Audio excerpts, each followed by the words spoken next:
जय गुरु जी। संगत जी, शुक्राना गुरु जी, चैनल को शेयर करें और सब्सक्राइब करें।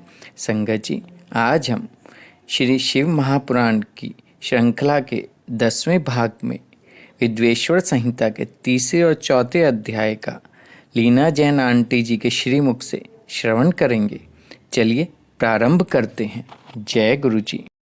जय गुरु जी। संगत जी, आज हम गुरु महाराज की आज्ञा और आशीर्वाद से महाशिव पुराण के विद्वेश्वर संहिता के तृतीय एवं चतुर्थ अध्याय का पठन एवं श्रवण करेंगे। साध्य साधन आदि का विचार तथा श्रवण, कीर्तन और मनन, इन तीन साधनों की श्रेष्ठता का प्रतिपादन। व्यास जी कहते हैं, सूत जी का यह वचन सुनकर वे सब महर्षि बोले, अब आप हमें वेदांत सार सर्वस्वरूप अद्भुत शिव पुराण की कथा सुनाइए। सूत जी ने कहा, आप सब महर्षिगण रोग शोक से रहित कल्याण में भगवान शिव का स्मरण करके पुराण प्रवर शिव पुराण की जो वेद के सार तत्व से प्रकट हुआ है कथा सुनिए।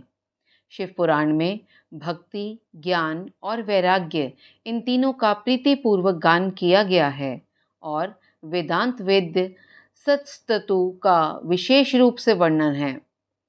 इस वर्तमान कल्प में जब सृष्टि कर्म आरंभ हुआ था, उन दिनों 6 कुलों के महर्षि परस्पर वाद विवाद करते हुए कहने लगे, अमुक वस्तु सबसे उत्कृष्ट है और अमुक नहीं है।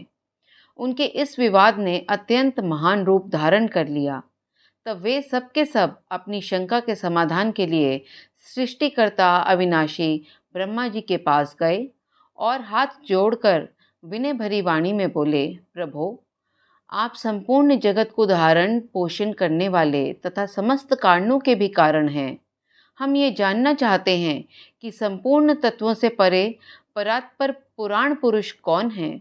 ब्रह्मा जी ने कहा, जहाँ से मन सहित वाणी उन्हें न पाकर लौट आती है तथा जिनसे ब्रह्मा विष्णु रुद्र और इंद्र आदि से युक्त यह संपूर्ण जगत समस्त भूतों एवं इंद्रियों के साथ पहले प्रकट हुआ है, वे ही ये देव, महादेव, सर्वज्ञ एवं संपूर्ण जगत के स्वामी हैं। यही सबसे उत्कृष्ट हैं। भक्ति से ही इनका साक्षात्कार होता है, दूसरे किसी उपाय से नहीं। इनका दर्शन नहीं होता। रुद्र, हरि, हर तथा अन्य देवेश्वर सदा उत्तम भक्ति भाव से उनका दर्शन करना चाहते हैं। भगवान शिव में भक्ति होने से मनुष्य संसार बंधन से मुक्त हो जाता है। देवता के कृपा प्रसाद से उनमें भक्ति होती है और भक्ति से देवता का कृपा प्रसाद प्राप्त होता है। ठीक उसी तरह जैसे यहाँ अंकुर से बीज और बीज से अंकुर पैदा होता है, इसलिए तुम सब ब्रह्मर्षि भगवान शंकर का कृपा प्रसाद प्राप्त करने के लिए भूतल पर जाकर वहाँ सहस्त्रों वर्षों तक चालू रहने वाले एक विशाल यज्ञ का आयोजन करो।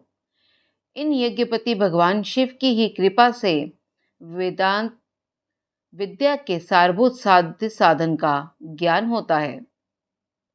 शिव पद की प्राप्ति ही साध्य है, उनकी सेवा ही साधन है तथा उनके प्रसाद से जो नित्य नैमित्तिक आदि फलों की ओर से निष्प्रह होता है, वही साधक है।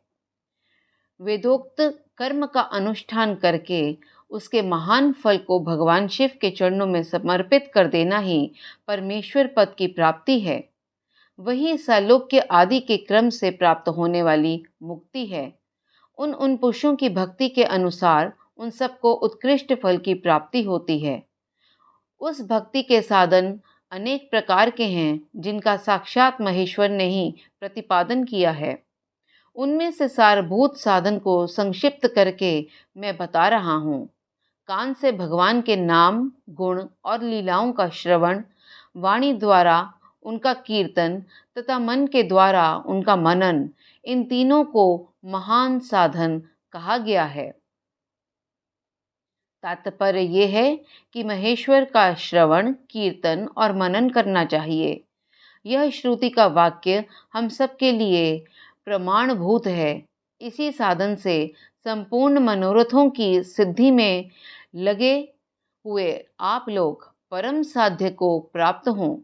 लोग प्रत्यक्ष वस्तु को आंख से देखकर उसमें प्रवृत्त होते हैं, परंतु जिस वस्तु का कहीं भी प्रत्यक्ष दर्शन नहीं होता, उसे श्रवणेंद्रिय द्वारा जान सुनकर मनुष्य अपनी प्राप्ति के लिए चेष्टा करता है।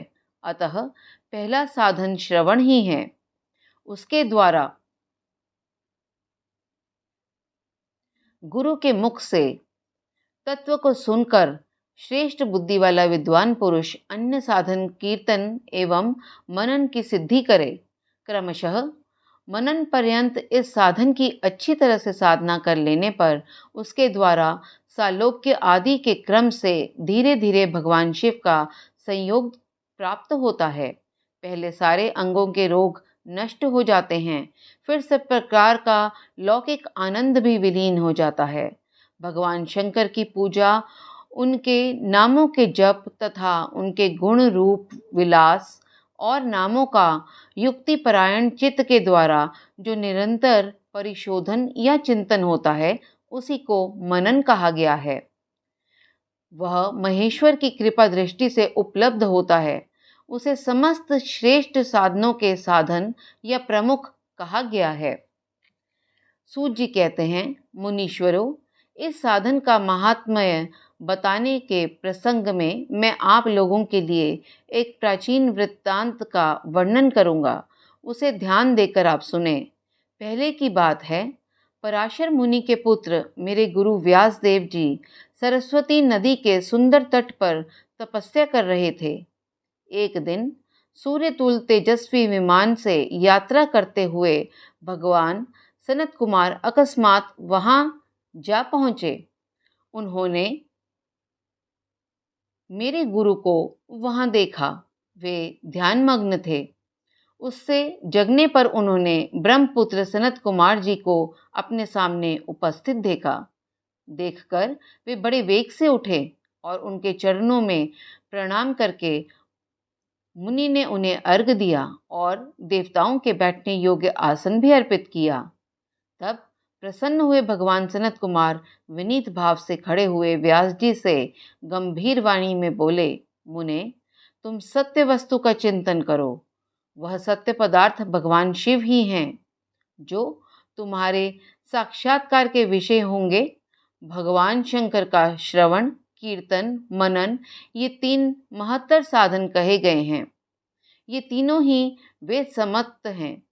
पूर्व काल में मैं दूसरे साधनों के संभ्रम में पड़कर घूमता घामता मंदराचल पर जा पहुंचा और वहां तपस्या करने लगा। तदंतर महेश्वर शिव जी आज्ञा से भगवान नंदीकेश्वर वहां आए। उनकी मुझ पर बड़ी दया थी। वे सबके साक्षी तथा शिवगणों के स्वामी भगवान नंदीकेश्वर मुझे स्नेहपूर्वक मुक्ति का उत्तम साधन बताते हुए बोले, भगवान शंकर का श्रवण, कीर्तन और मनन, ये तीनों साधन वेद सम्मत हैं और मुक्ति के साक्षात कारण हैं। यह बात स्वयं भगवान शिव ने मुझसे कही है। अतः ब्राह्मण, तुम श्रवणादि तीनों साधनों का ही अनुष्ठान करो। व्यास जी से बारंबार ऐसा कहकर अनुगामियों सहित ब्रह्मपुत्र सनत कुमार परम सुंदर ब्रह्मधाम को चले गए। इस प्रकार पूर्व काल के इस उत्तम वृत्तांत का मैंने संक्षेप से वर्णन किया। ऋषि बोले, सूत जी, श्रवणादि 3 साधनों को आपने मुक्ति का उपाय बताया है, किंतु जो श्रवण आदि तीनों साधनों में असमर्थ हो, वह मनुष्य किस उपाय का अवलंबन करके मुक्त हो सकता है? किस साधनभूत कर्म के द्वारा बिना यत्न के ही मोक्ष मिल सकता है? इसके साथ ही संगत जी, हमारा अध्याय तृतीय और चतुर्थ समाप्त होता है। ओम नमः शिवाय। शिवजी सदा सहाय। ओम नमः शिवाय। गुरुजी सदा सहाय। जय गुरुजी। शुक्राना गुरुजी।